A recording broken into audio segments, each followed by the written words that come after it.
The flu season is upon us. Which type will we worry about this year? And what kind of shots will we be told to take? Remember the swine flu scare of 1976? That was the year the U.S. government told us all that swine flu could turn out to be a killer that could spread across the nation.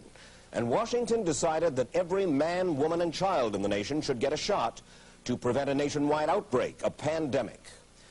Well, 46 million of us obediently took the shot. And now 4,000 Americans are claiming damages from Uncle Sam amounting to $3.5 billion because of what happened when they took that shot.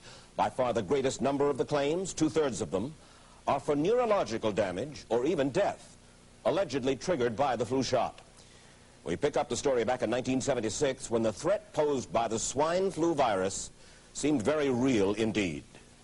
This virus was the cause of a pandemic in 1918 and 1919 that resulted in over 500,000 deaths in the United States, as well as 20 million deaths around the world. See how easy it is to Thus, the U.S. government's publicity machine was cranked into action to urge all America to protect itself against the swine flu menace. Influenza is serious business. During major flu epidemics, millions of people are sick and thousands die. Well, this year you can get protection. The vaccines are safe, easy to take, and they can protect you against flu. So roll up your sleeve. Protect yourself. One of those who did roll up her sleeve was Judy Roberts. She was perfectly healthy, an active woman, when in November of 1976, she took her shot. 2 weeks later, she says, she began to feel a numbness starting up her legs. I joked about it at that time. I said I'll be numb to the knees by Friday if this keeps up. By the following week, I was totally paralyzed. So completely paralyzed, in fact, that they had to operate on her to enable her to breathe. And for 6 months, Judy Roberts was a quadriplegic. The diagnosis? A neurological disorder called Guillain-Barré syndrome, GBS for short. These neurological diseases are little understood. They affect people in different ways. As you can see in these home movies taken by a friend, Judy Roberts' paralysis confined her mostly to a wheelchair for over a year. But this disease can even kill. Indeed, there are 300 claims now pending from the families of GBS victims who died, allegedly as a result of the swine flu shot. In other GBS victims, the crippling effects diminish and all but disappear. But for Judy Roberts, progress back to good health has been painful and partial. Now, I noticed that your smile, Judy, is a little bit constricted. Yes, it is. Is it different from what it used to be? Very different. I have a greatly decreased mobility in my lips. And I can't drink through a straw on the right-hand side. I can't blow out birthday candles. I don't whistle anymore, for which my husband is grateful. It may be a little difficult for you to answer this question, but have you recovered as much as you are going to recover? Yes, this is it. So you will now have a legacy of braces on your legs for the rest of your life? Yes, the weakness in my hands will stay and the leg braces will stay. So Judy Roberts and her husband have filed a claim against the U.S. government. They're asking $12 million, though they don't expect to get nearly that much. Judy, why did you take the flu shot? I'd never taken any other flu shots, but I felt like this was going to be a major epidemic. And the only way to prevent a major epidemic of a really deadly variety of flu was for everybody to be immunized. Where did this so-called deadly variety of flu, where did it first hit back in 1976? It began right here at Fort Dix in New Jersey in January of that year when a number of recruits began to complain of respiratory ailments, something like the common cold. An Army doctor here sent samples of their throat cultures to the New Jersey Public Health Lab to find out just what kind of bug was going around here.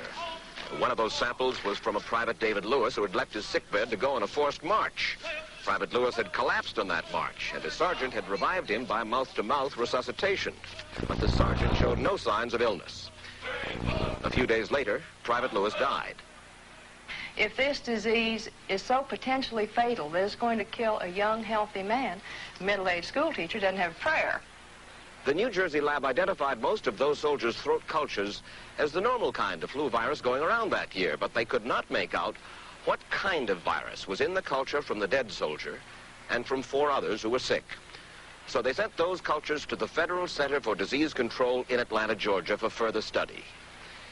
A few days later, they got the verdict: swine flu. But that much publicized outbreak of swine flu at Fort Dix involved only Private Lewis, who died, and those 4 other soldiers who recovered completely without the swine flu shot. If I had known at that time that the boy had been in a sick bed, got up, went out on a forced march, and then collapsed and died, I would never have taken the shot. The rationale for our recommendation was not on the basis of the death of a single individual, but it was on the basis that when we do see a change in the characteristics of the influenza virus, it is a massive public health problem in this country. Dr. David Senser, then head of the CDC, the Center for Disease Control in Atlanta, is now in private industry. He devised the swine flu program, and he pushed it.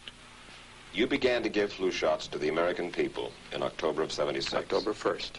By that time, how many cases of swine flu around the world had been reported? There had been several reported, but none confirmed. There had been cases in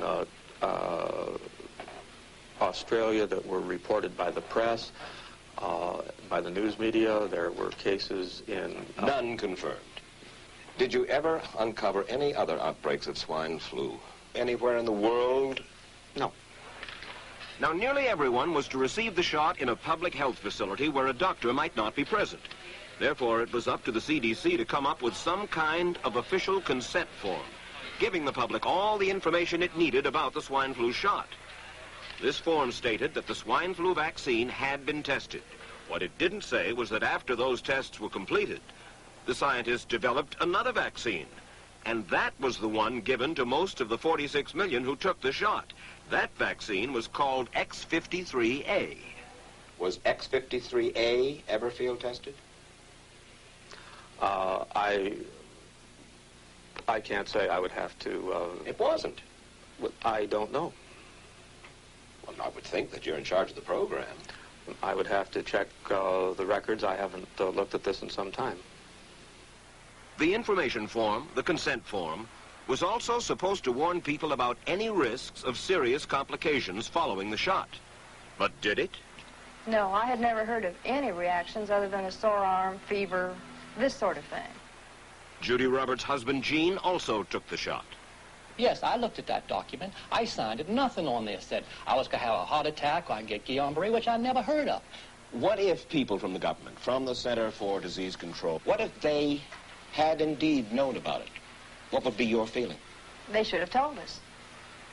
Did anyone ever come to you and say, you know something, fellas? There's the possibility of neurological damage if you get into a mass immunization program? No. No one ever did? No. Do you know Michael Hatwick? Yes. Mm-hmm. Dr. Michael Hatwick directed the surveillance team for the swine flu program at the CDC.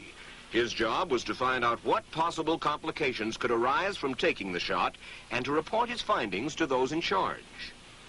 Did you know ahead of time, Dr. Hatwick, that there had been case reports of neurological disorders, neurological illness, apparently associated with the injection of influenza vaccine?